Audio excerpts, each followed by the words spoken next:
Prosecutors describe perhaps the biggest embezzlement scheme ever in Detroit. How did the Detroit Riverfront Conservancy get taken for so much? And a new Southeast Michigan initiative to create a massive network of 3D printers. What won't we be able to print in the future? Today is Sunday, June 16th, 2024, and this is Flashpoint. Hi, welcome to Flashpoint. We were off last week due to the French Open, and over 2 weeks really since our last program from Mackinac Island, we just keep learning more and more about the scandal that has rocked Detroit's civic, business, and political scene. There is no question the Detroit Riverfront has become a gleaming jewel. According to a USA Today poll, it is now the nation's very best riverwalk. If you're among the many who take advantage of its beauty, you already know it's a stunner. If you haven't given it a try yet, you are missing out. But all of that is why we are focused this morning on another stunner, the allegations that William Smith, the chief financial officer of the Detroit Riverfront Conservancy, embezzled up to the impossible to grasp amount, perhaps, of $40 million. This isn't exactly skimming a few bucks out of the petty cash account. The mess has already cost the Conservancy its beloved CEO, Mark Wallace. And while several foundations have worked so hard to pledge their continuing support, the questions are fair and critical. How did this happen, given the massive profile and budget of the Conservancy and its who's who board of directors? How was it missed by the auditors? And what is the net effect on the nonprofit world in Detroit? So many questions. We're going to dig into that today. We're also going to dig into another development that broke on Mackinac Island, and that is the Wayne Oakland Macomb partnership on Automation Alley's Project Diamond. Nowadays, 3D printers seem capable of printing out just about anything, from a widget to a whole house. What does a massive network of connected 3D printers hold in store? Well, the future, perhaps, today on Flashpoint.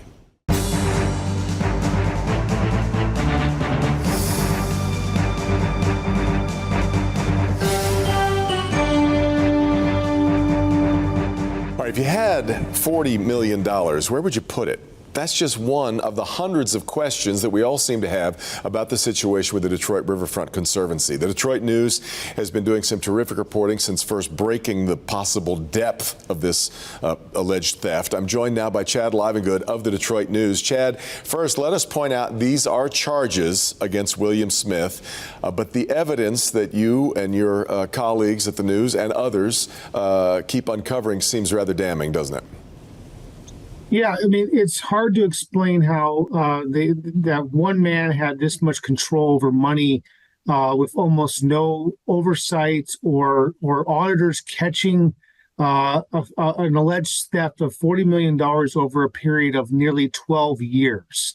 And how money like that can go missing and not be noticed is really kind of the most confounding question that's surrounds this story, involving an institution that we all thought sort of was unimpeachable.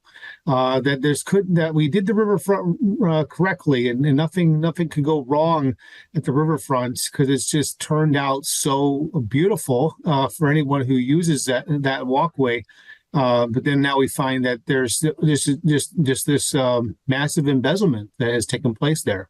Chad, you've covered so much politically over the years. Before that, you were almost exclusively a business reporter. You have watched this intersection so closely over your career. Can you think of anything that approaches the scale of what we're seeing?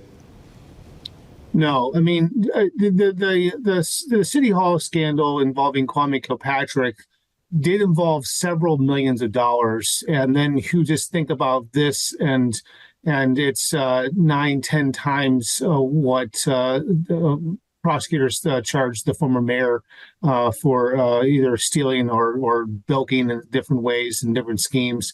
So the scale of this is really jaw-dropping.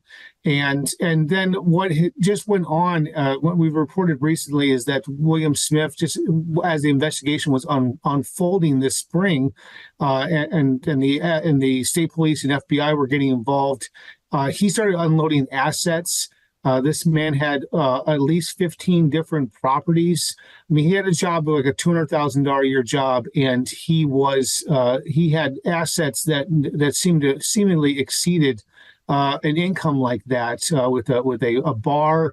that was supposedly the second most selling liquor, sold the second most amount of liquor of any bar in Michigan last year. They claim to have sold more liquor than Ford Field. I mean, it is kind of a real eyebrow raising aspect of this guy's business empire that he was running on the side. That there's a lot of unanswered questions about whether these businesses were paid for and fueled by money that was stolen from the Conservancy's bank accounts. It's stunning because by moving all this around, I guess the suggestion seemed to be he thought there might be a way that he would protect it and keep it somehow, or put it in hands that where the feds and everybody else, law enforcement, couldn't get to it. But Chad, of all the things that you've seen so far, clearly we had a lot of best practices that were being either ignored or kind of violated here by the Conservancy. What's the thing that's most glaring to you so far? I mean, the most glaring is that you had so little checks and balances seemingly involved, or if there was, according to prosecutors, Will Smith found ways to essentially get around those checks and balances, and that's and using his an Amex credit card, American Express rather, to roll up millions of dollars of charges for personal expenses, seemingly, without anybody else in the organization or auditors that are paid to find that. And the auditing firm involved is George Johnson and Company. They've been around for 80 years. They were founded by Richard Austin, the former Secretary of State, and they haven't answered questions yet about what their role was. But this organization, the Conservancy, kept them on board for well over a decade. And that just violates like all best practices with where you're supposed to change out your auditors just for this reason, so that you catch things or that things you double check, just like we do in journalism. We fact check, and so it's just really hard to understand how this could go on for so long, and that so many people, particularly we're talking about some of the best minds in business in Detroit. That's why this is such a shocking story, is that there's a lot of great embarrassment right now among the heads of major philanthropic foundations, General Motors, other corporations that have given millions of dollars to the Conservancy over the years and trusted kind of a small cadre of people with that money. Chad, that's a great scene setter for us. Really appreciate it. Keep up the good work on your continued reporting on this, and we'll see you again real soon on Flashpoint. Thanks, Chad.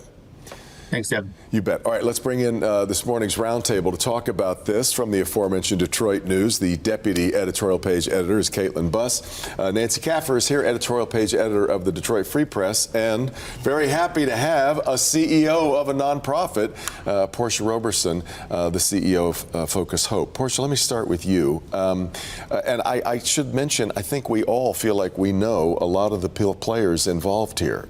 Everybody loved Mark Wallace, who is now no longer the CEO of the Riverfront Conservancy. Everybody loves and admires Matt Cullen. Give me your take, though, on, as somebody who presides in a similar capacity, what this looks like to you. And let me just say, and a lot of us know Will Smith, too. It's not as if that we didn't know him or that he wasn't as loved as Mark and as Matt, including by them, right? So I want to make sure that that there was not this sense that he, from day one, was perceived as some terrible person, right? Well, in fact, the latitude that he seemed to have is an indication of how trusted he clearly was. Correct, correct. And I think, what has been hard for me to watch over the last few weeks since this story broke is the idea that, in part, that it's going to bring added scrutiny to so many nonprofits that are doing great work and do not have these issues, so to speak. And look, scrutiny is good. Transparency is perfect, right? You want to make sure that your board is well aware of what you're doing. You want to have those checks and balances in place. And I'll be perfectly candid. I'm an attorney. I am not an accountant. I am not a CFO. I'm a CEO. And math and the numbers are not necessarily my wheelhouse, so I have to rely on my CFO quite a bit.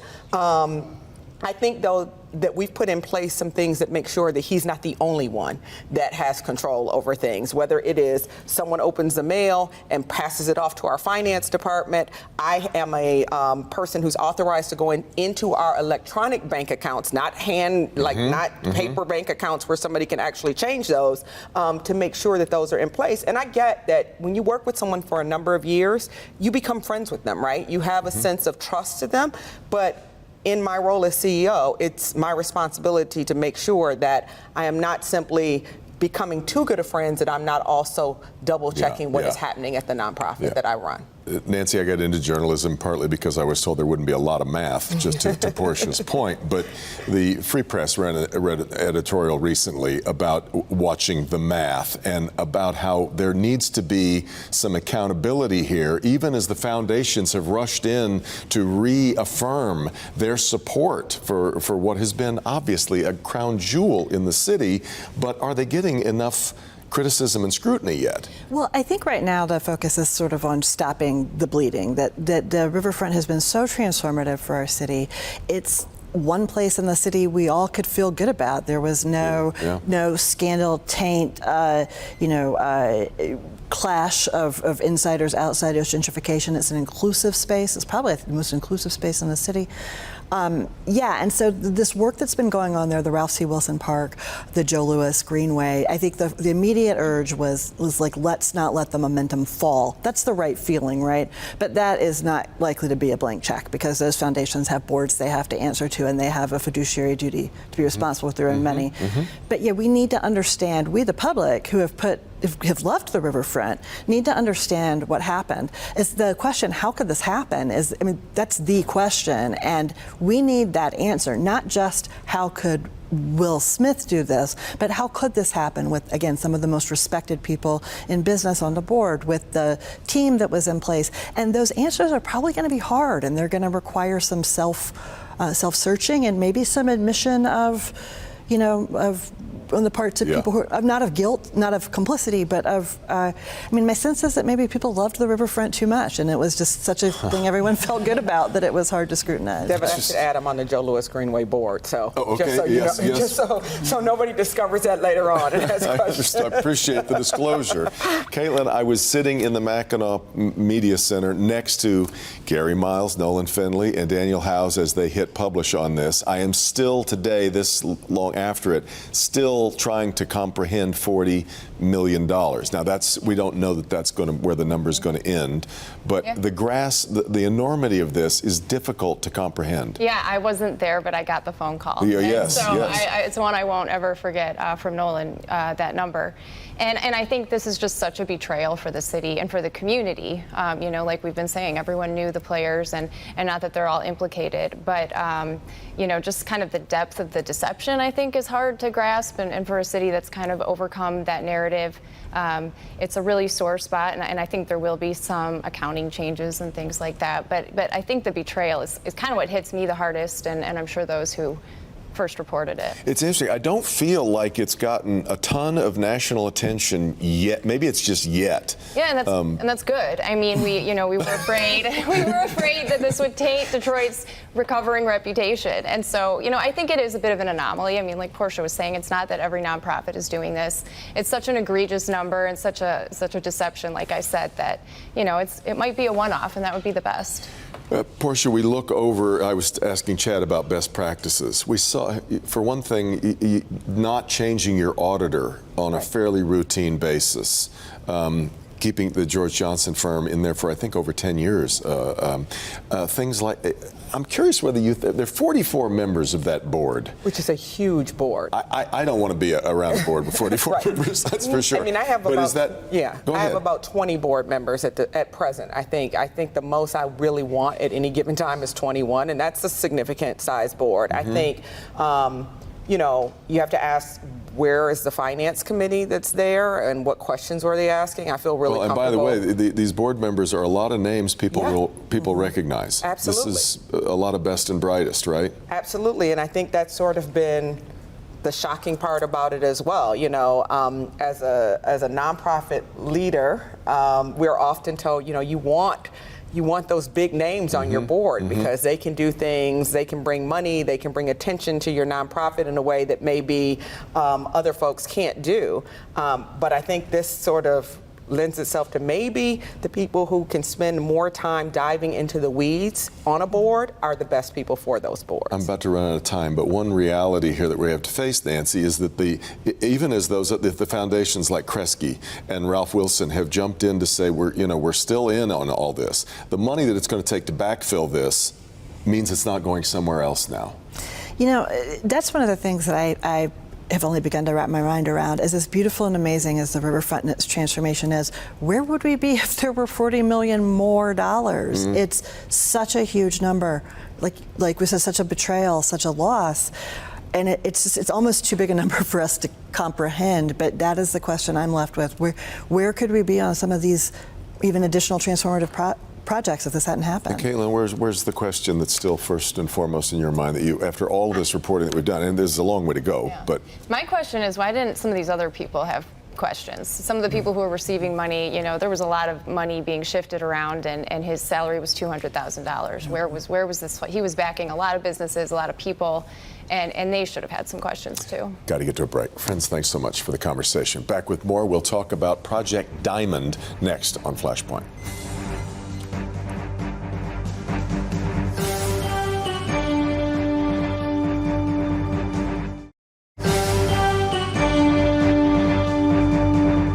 Welcome back. During the Mackinac Policy Conference, I saw a news conference that seemed to be focused on 3D printing. Not sure what I expected, but I was rather blown away when I heard about Project Diamond. Joined now by Tom Kelly, the CEO of Automation Alley, and Pavan Mazumdar, the Automation Alley Chief Operating Officer, but the CEO of Project Diamond. So, gentlemen, thanks very much for being here. Thanks for having us. Tom, let me start, before we get into how this network is going to work. Yeah. Talk a little bit about where you see, in fact, the question I asked you up on the island. Yeah. What can't we 3D print in the future? Well, not much, and that's the problem. So Michigan is great at making things, but how you make things is changing. Yeah. We're moving from capital-intensive, big smokestack style manufacturing to bread box. I can make anything in this little machine, and bing, it comes out and it's done, and it's in metal, it's in plastic, it's in rubber, all kinds of different materials. We have to prepare our manufacturers for this new way of making things because we're great innovators. We just need to discover the new ways that we can make things. That's what Project Diamond is. Creating this network of 3D printers. I mean, most people who, if you work in an office, you know what a printer network is, but this is well beyond our general understanding of the way a network works, right? That's right. That's right. So the whole idea of having a network is to build up on what Tom just said. If 3D printing is, so it's important to understand that when you talk about 3D printing, traditional manufacturing, if you design something, if you say you want to you build something, you design it, you think about it, and then usually you toss it over a wall to a manufacturing engineer. Right. And the manufacturing engineer has to figure out how to make it. In 3D printing, that's not true. Your design is the product. And so what you can do is if you have a recipe, we call it smart product recipe, that can be, duplicated indefinitely on any machine, why do I need to have hundreds of 3D printers in my location?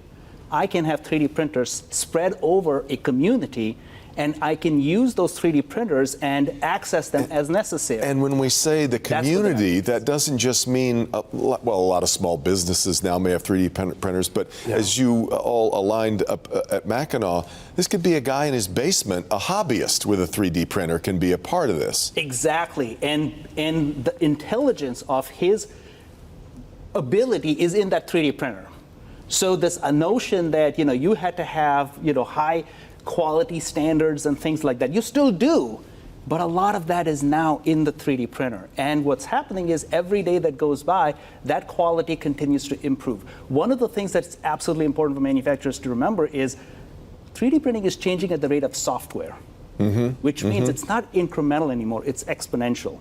So what was true today isn't going to be true tomorrow, and definitely not 6 months from now. The other thing, Tom, that I kind of was a little bit of an aha moment for me, when I think about somebody 3D printing, I think about them 3D printing, a full thing. Yeah. Your description of parts if we have, 1,000 3D printers, everybody building their own part of, say, a cruise ship, whatever it is. Right, but this is the parts business. Well, that's exactly right. And guess what? Detroit is in the parts business.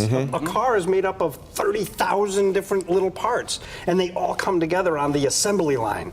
Today, it's all made. You make 1 million parts and then you ship them to various OEMs and they put those parts together. In a future world, you may say, I want to make custom parts for everybody. So I want 300 manufacturers that each have a 3D printer to make one part. And that part might be custom to you, Devin, for your particular vehicle. This is the world that's we're capable of doing today, right now. That's what it seemed to me, is we are now creating a supplier system that is massively bigger than it was potentially before, right? Exactly, and it's faster. And that was evidenced by our project that we did for Ukraine when we printed these tourniquet clips. Right. We got this request. The traditional manufacturing wasn't ready. The molds weren't ready. And so they sent us these designs. We put them on the network, and almost 200 manufacturers off the community basically pitched in. It's unbelievable. And we sent over 10,000 parts in like 10 days. I mean, this is the kind of power we're talking about. So talk about why it was important then to get this triumvirate of counties to buy in all together. What did it mean that it's Macomb, Wayne, and Oakland? Yeah, well, what's important about that is Oakland spearheaded this initiative with us, and the 300 manufacturers are in Oakland County. 62% of all manufacturing in Michigan occurs in those 3 counties. And so when we talked with Warren Evans and Mark Hackle, they said, we want our manufacturers to also be participating in this. And then the governor got involved and said, wait a minute, we need to take this to every corner of the state because this is the future. And so it's hard to get those 3 county executives and the governor to agree on anything. Let's face it. When you can all come together, and I didn't sell a single thing. I just demonstrated what we were doing, and they said, we're in. Yeah. That's amazing. That's amazing. And that's what we need to be doing in the state of Michigan. And just a correction, 50 of those manufacturers are in Macomb. Of course. Yeah, so just to Mark get the facts Hackle, I love you. And there are 50 manufacturers in Macomb. That's correct. You better believe it. But to your point, that this is, it shouldn't just be a tri-county. This should be a state of Michigan everywhere. Yes. project. I know that it's much bigger as you this want is it. why the governor is behind it. Guys, it's a great primer on it. Thanks very much for your time today, and good luck with it. Really exciting stuff. We'll wrap things up for Flashpoint right after this on Local 4.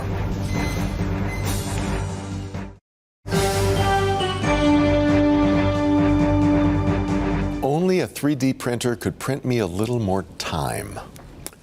Not yet. Thanks so much for being here. That's going to do it for us. Meet the Press coming up next. Hope you have a great week. We'll see you next time right back here for Flashpoint.